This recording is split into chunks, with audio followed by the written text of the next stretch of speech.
If we took a piece and simply played it over and over again in rehearsal, so we started at the beginning and we ran it once, and then we didn't say a word, we said, let's do it again, and we ran it again, and then we just kept doing that over and over again. Very likely, after doing that, the piece is going to be better. It's going to get better on its own simply by just practicing it over and over again without any help from us. People are going to start learning notes on their own. They're going to start realizing, oh, that's a G sharp. They're going to realize, oh, I play with that. I better make sure I listen to that line because I have the same line, whatever it happens to be. So one of our goals as a conductor in rehearsal is to accelerate that process. We want to make sure that we get better faster than what happens essentially through chance. Well, how do we do this? We don't want to try or only just teach notes in the rehearsal. That's not what we want to turn ourselves into. Come in and we'll just all practice our parts together. However, some of that is probably going to happen at least early on, and especially with non-professional groups.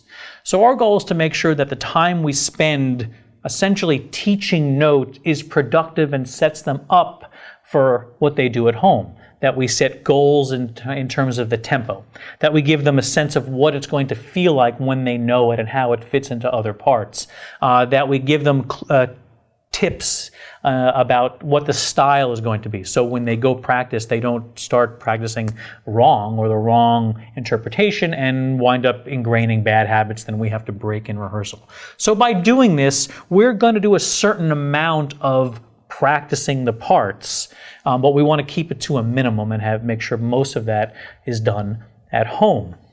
There's a great saying that says, you don't come to rehearsal to learn your part. You come to rehearsal to learn everybody else's part. And that's where we have a great role. So when people get there, they hopefully know what they're doing on their clarinet, but we're going to help them show them, did you know that that line is also with the trombones? Make sure you listen to that. Violins and trumpets, let's play this because that's together, we'll rehearse that together. All the stuff that you can't do on your own. There's also a holistic way of looking at this, that not only are we just simply pointing out relationships in terms of what's going on, but that we're illuminating issues of style and of structure and of architecture, and we're showing how bits of the piece are put together. That we're saying, all right, violins and trombones, let's try this. Good, you guys are together. Now let's layer on top of that double basses and flutes. So that's another layer, so people start to understand how the piece is put together, or by illuminating certain harmonic structures so they understand why things sound the way they do. Or that we talk about phrasing so people understand where a note, a melody or a phrase is supposed to go to, and then what happens after that. This holistic approach to the piece, that's partly a result of our score study, because we have the big picture in front of us, whereas except for choral works, the instrumental players only have their part. The trick is, though, we're not going to make rehearsals into some sort of lecture situation where, all right, everybody, put your instruments down and your parts down and let's talk about the structure. Well, in an educational setting, we might do a little bit of that, but we want to find a way to integrate this into what we're already doing.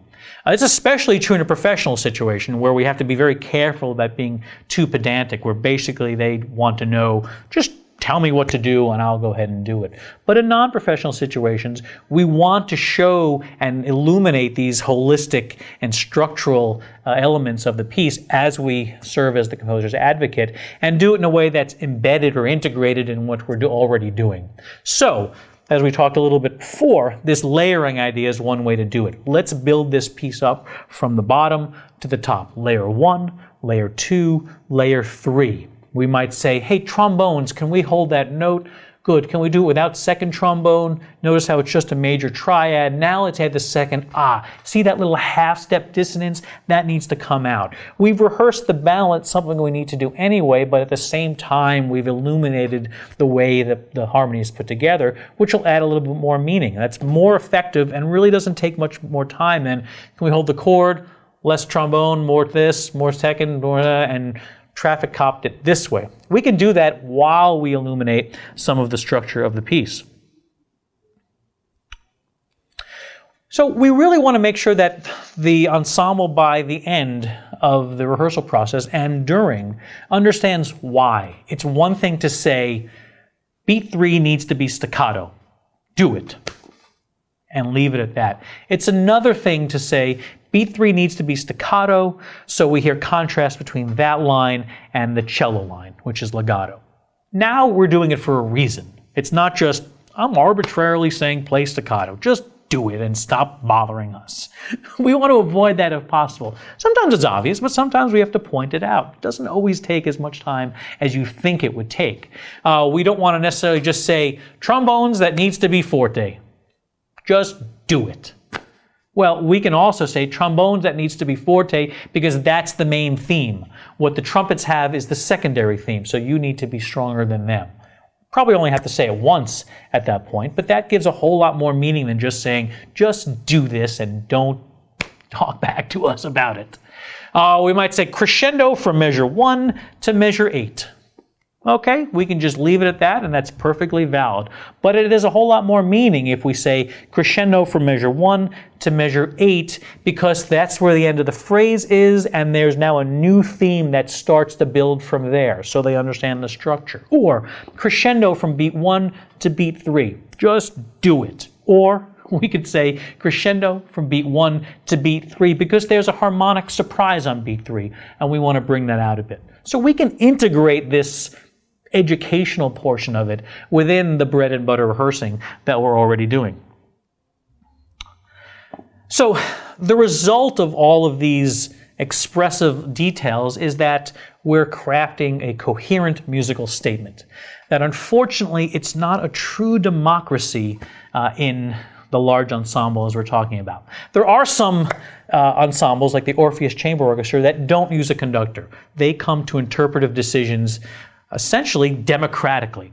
It's very time consuming, but it's also very effective. But what's still the same is that eventually they come to a consensus on what the style, what the articulation, tempo, dynamic, etc. is going to be. Well, with a conductor, we're basically the arbiter of that. So we might take input and feedback and absolutely make it a collaborative environment, but one of our jobs is to make sure that what we're presenting at the end is cohesive, that we all are playing the same kind of staccato, the same rate of crescendo, the same tempo, the same idea about balance, the same pitch level. All of these things is what the result eventually of all this small work that we're doing. So the entire musical statement sounds like it's cohesive, that it makes sense, that we don't have more different people doing different things. Implicit in all of the above is the idea that we're doing this in a way that motivates the ensemble. And there's a point here where we have to be a psychologist in a way.